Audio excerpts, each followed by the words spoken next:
அந்த அப்பாவி ஆடுகள் தாங்கள் ஓநாய்க்கு இரையாகும் போதுதான் அந்த ஓநாயில் சுயரூபத்தை அறிந்து ஐயோ மோசம் போய்விட்டுமே என வருகிறேன்.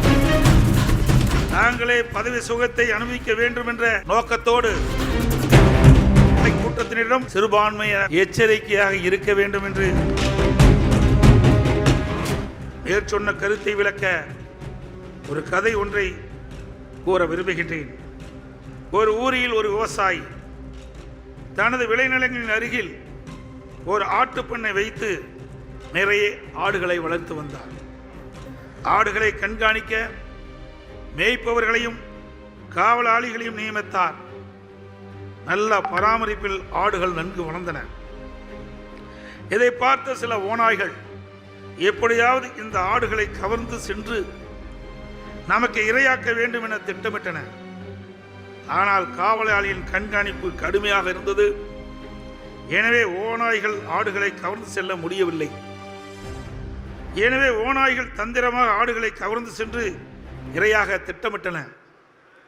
ஒரு நாள் இரவில் ஓநாய்கள் ஆட்டுத்தோலை தங்கள் மேல் போர்த்தி கொண்டு கள்ள வாசல் வழியாக உள்ளே வந்து தாங்களும் ஆடுகள்தான் என்பதை போல நடித்து அப்பாவி ஆடுகளை நம்ப வைத்து தந்திரமாக அவைகளை அழைத்து சென்று தங்களுக்கு இரையாக்கிவிட்டன. அந்த அப்பாவி ஆடுகள் தாங்கள் ஓநாய்க்கு இரையாகும் போதுதான் அந்த ஓநாயில் சுயரூபத்தை அறிந்து ஐயோ மோசம் போய்விட்டுமே என வருந்தின. இதிலிருந்து நாம் தெரிந்து கொள்ள வேண்டிய உண்மை, காலம் கடந்த ஞானோதயத்தால் ஒரு பிரயோஜனமும் இல்லை.